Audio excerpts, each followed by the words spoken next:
may nangyari po mga kaistorya sa West Philippine Sea. Ang sabi po sa balita, meron umanong 2 sundalong Chinese ang natudas po sa West Philippine Sea na lulan po mismo ng barko, kung hindi ako nagkakamali, warship po ng China. Legit na legit po ang balita na ito mga kaistro. Oy, kudos po sa atin pong Philippine Navy at sa atin pong Philippine Coast Guard. Ang galing po ninyo Partida, mga kaistorya, wala pa pong ginagawa dyan ang kasundaluhan natin Paano nangyari, Juan Historiador? Kagagawan po mismo ng China dahil po sa pagiging sukab, pangwawalang hiya nila sa atin dyan sa West Philippine Sea. Sa halip mga kaistorya na tayo ang matudas nila sa sarili nilang kagagawan, kumbaga inihulog nila sa sarili nilang patibong ang mga sundalo nila, natlagasan tuloy sila ng 2 sundalo. Pinahamak po nila ang sarili nila. Actually, kung bakit ko nasabing kumpirmado po ito, kasi bago pa po mga kaistorya ibalita ng mainstream dito sa Pilipinas, ay kinumpirma na po yan mismo ng gobyerno po ng China. Yan po mga kaistorya ang mga balita at impormasyon na ihahatid ko sa inyo ngayon. Paki-share naman po at paki-like para po malaman ng atin pong mga kababayan. Ito na po yung mga references po natin. Basahin ko Local news muna ito galing sa Billionaire News Channel. Hindi ko na ipi-play babasahin ko na lang yung caption. Pero, yung 2 mukha na nakikita ninyo dyan, yan daw po yung 2 sundalong Chinese na natudas sa West Philippine Sea. Ang sabi sa caption, kinumpirma ng China ang pagkamatay ng 2 Chinese sailors matapos magbanggaan ng isang Chinese Navy ship at China Coast Guard vessel. Kaya nga kagagawan nila Sila mismo ang may kagagawan nito, kaya nangyari yan sa sundalo nila na pala ang hinahanap. Ang bilis ng parusa, no? Hindi tayo natutuwa sa pagkamatay ng 2 sundalong Chinese. Natutuwa lamang tayo mga kaistorya, dahil po dyan sa kawalang hiyaan ng China, kumbaga ipinarusahan sila sa sarili lang kagagawan sa gobyerno ng China. Kasi ang mga sundalo natural susunod naman po yan sa utos po ng gobyerno. Kumbaga sa parte po nitong 2 sundalong ito ay ginagampanan lamang nila, tinutupad lamang nila yung kanilang katungkulan bilang sundalo. Dahil na rin mga kaistorya sa maling kautusan, maling itinatanim ng China sa kanilang mga mamamayan. Kumpirmado ito kasi ito ipakita ko sa inyo mainstream mismo ng China yan mga kaistorya China confirms 2 deaths in Scarborough Shoal, diba, sa West Philippine Sea, crash during Philippine ship chase. Bakit nakakapagtaka, tinawag ng mainstream media na Scarborough Shoal. Yan, hindi po mga kaistorya, Scarborough Shoal ang tawag dyan ng China. Nakakapagtaka lang. Basahin natin. Actually, pinarangalan pa nila ito Oo, pinarangalan pa nila. Ginawa pa nilang martir daw po. Martir ng ulok-ulok ninyo. China honored, hanggang dyan na lang kasi nagluloko pag pinalaki ko pa yung caption So hanggang ganyan lang. China honored 2 Coast Guard personnel who died in a vessel collision in the South China Sea last year, state media reported on Thursday, marking the first official confirmation that the incident resulted in fatalities. Actually, mga kaistorya, natatandaan yung nangyari noon na hinahabol po ng China Coast Guard mga kaistorya yung vessel natin, barko ng natin. Kung ako nagkamali sa resupply mission yun, correct me if I'm wrong, barko ng BIFAR o ng Coast Guard natin. Hinahabol nila Ngayon, habang hinahabol ng barko ng China, yung barko ng Pilipinas, Coast Guard ang nanghahabol, sinubukan pong banggain ng Chinese Navy warship nila yung barko natin. Ang problema, masyadong mabilis yung barko natin. So habang sinusubukan nilang banggain yung barko natin, ang nangyari, ang tinamaan po ay yung Coast Guard po ng China. So sinong nakatanda sa inyo ng balita na yon? Ginawan ko po yon ng dedicated content. Doon po sa pangyayaring yon, hindi Coast Guard personnel ang natudas. Kasi sabi sailor, anyway, alamin natin sa balita.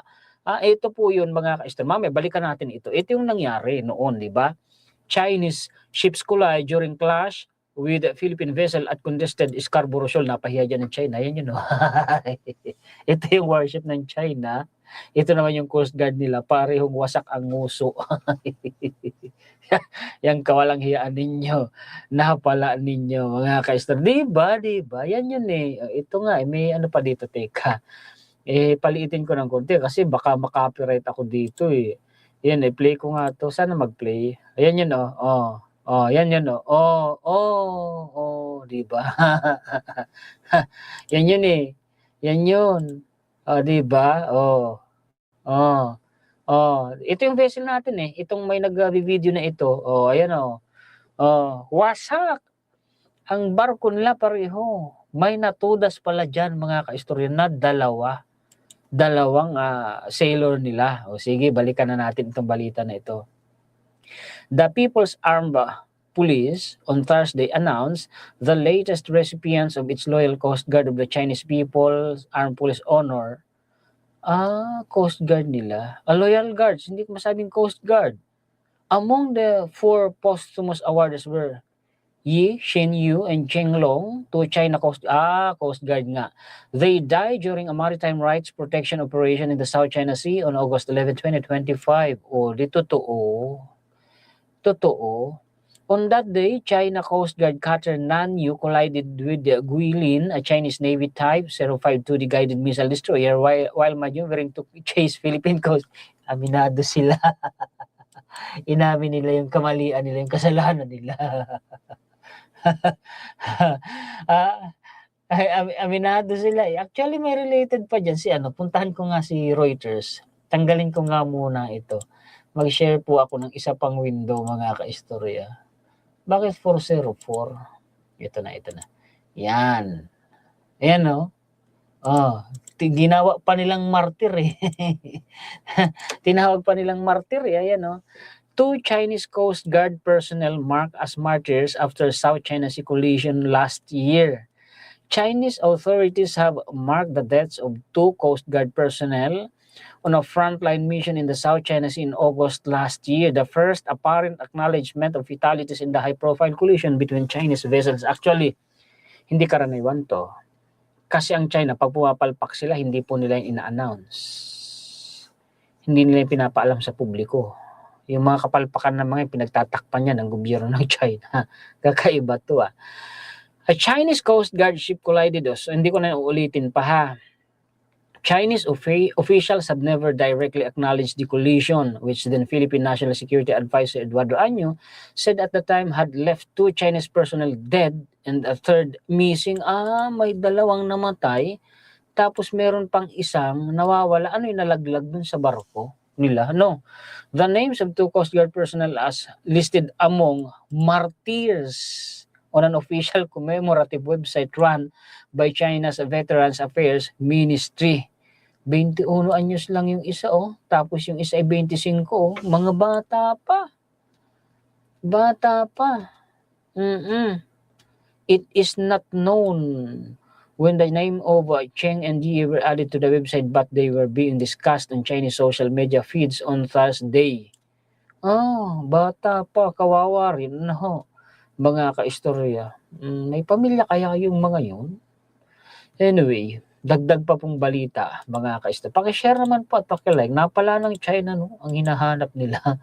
Napala nila. Mga ka-istorya. Okay, dito ako. Tingnan niyo itong kabulastugan ng China. Kaya paano hindi ka mabubisit sa China? Dahil sa mga kabulastugan nila. Diba? Tingnan niyo ito, post nila sa Facebook Talagang pinapasama nila tayo kahit sila po mga ka-istorya yung may kasalanan. Global Times ng China yan China urged the Philippine side to immediately stop its illegitimate act violating China's territorial sovereignty and maritime rights and interest, and stop its provocation and propaganda. Sino kaya ang may provocation? Sino kaya ang nagpo-provoke? Di ba sila? Sino kaya may mga propaganda? Di ba sila? At sino kaya mga kaistorya ang nagba-violate sa territorial sovereignty? Di ba sila? Di ba? Yung West Philippine Sea nakasang-ayon yan sa international law, samantalang sila miyembro sila ng United Nations, pero sa batas ng United Nations hindi nila sinusunod. Anong klase yan?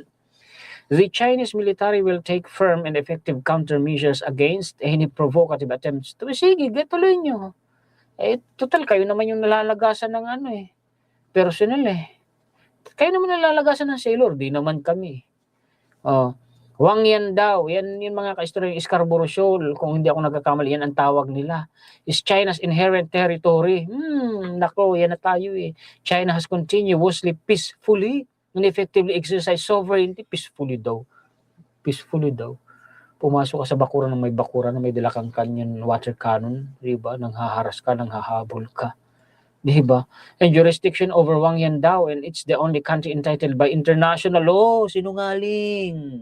Sinungaling kayo. Labag sa international law yung pag-claim ninyo sa Scarborough Shoal. Tingnan nyo kung gaano kasinungaling yung China. Kaya ako, busit ako sa China pagdating po mga kaistorya sa West Philippine Sea. Nakakabuisit talaga, sobra. Pagka nababanggit ng ganyan mga kaistorya, nag-aalimpuyo ang damdamin ko. Dagdag pambalita. Ito, sabi po ng opisyal ng Armed Forces natin, kailangan daw po itong imbestigahang mabuti ng gobyerno natin dahil posible daw po itong national security threat. Delikado ito. Isa na namang Chinese national, fake Filipino, mga kaistorya. Ang nahuli po ng autoridad at big time businessman po yan dito sa Pilipinas. Mga kaistorya. Ang problema, yung pagkakakilanlan niya, peke. Alleged fake Filipino linked to PH power grid projects arrested. Power grid mismo. Sa linya ng kuryente natin. Delikado raw po ito. Mga kababayan ko, gising kayo ha. Babasahin ko ito para maintindihan ninyong mabuti. Himayin natin. Hirap kasi mag-skip ng malalaki Baka hindi maintindihan ng mga manonood. Ang sabi, basahin ko na lang dito, hawag na yung title. A Chinese national accused of posing as a Filipino for more than 2 decades, matagal na has been arrested by the Bureau of Immigration, with authorities now examining not only possible immigration violations but also potential national security implications after learning that he is a major contractor for projects involving the country's power transmission network. Dati na di ba inimbestigahan? Mga kaistorya na, may pangamba ang mga mambabatas natin na baka remotely ay kayang i-shutdown na ng China ang supply ng kuryente natin sa pamamagitan po mga kaistorya ng mga switches or breaker na konektado halimbawa sa computer. Actually, meron talagang mga breaker, meron talagang mga switches na kaya pong i-on and off remotely through computer. Ang nababanggit na usapin noon ay sa NGCP kasi meron palang share dyan ang China.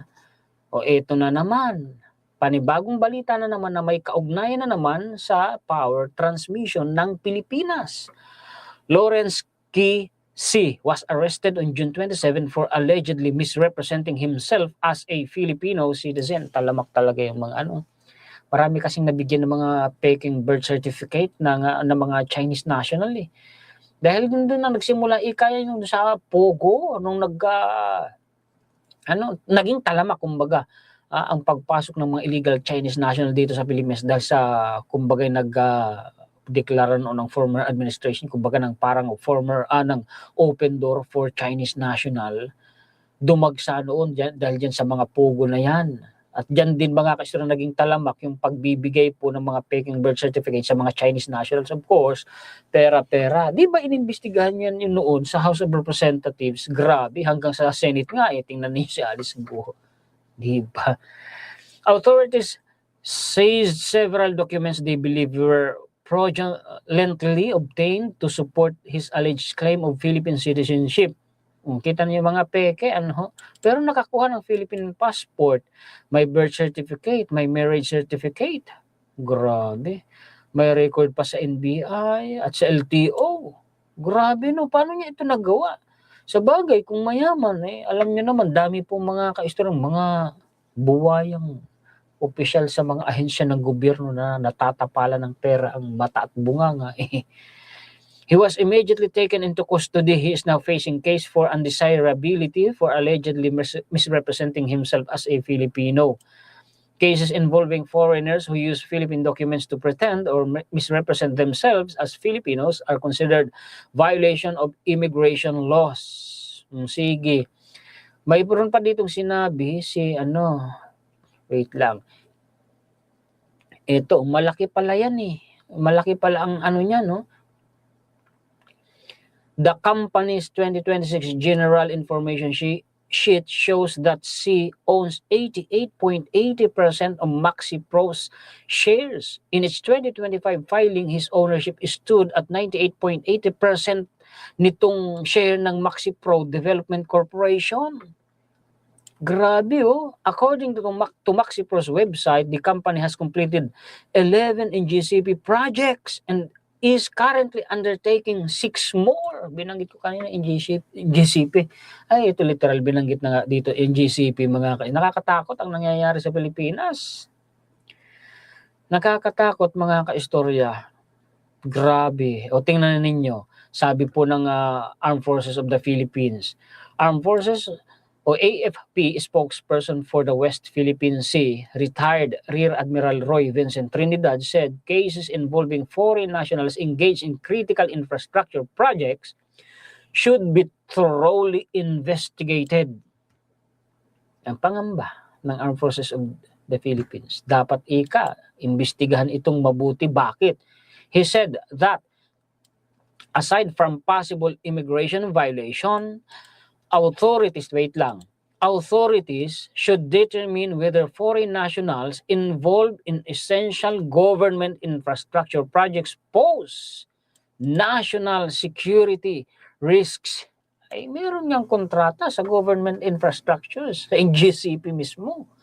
Critical government infrastructure is called critical because it is essential for our survival as a people and as a nation. He warned that if such infrastructure were controlled by a hostile foreign power, it could pose significant security risks even without a conventional military invasion. Agay, delikado pala talaga mga kaistorya. The moment this is controlled by the adversary, by a foreign power, you no longer need a physical invasion or war. It is already under control, and the turn of a switch, a government facility could lose power. Yan yung sinasabi ko kanina. Yung pinaliwanag ko kanina. Nako, dapat imbestigahan itong mabuti ng gobyerno natin.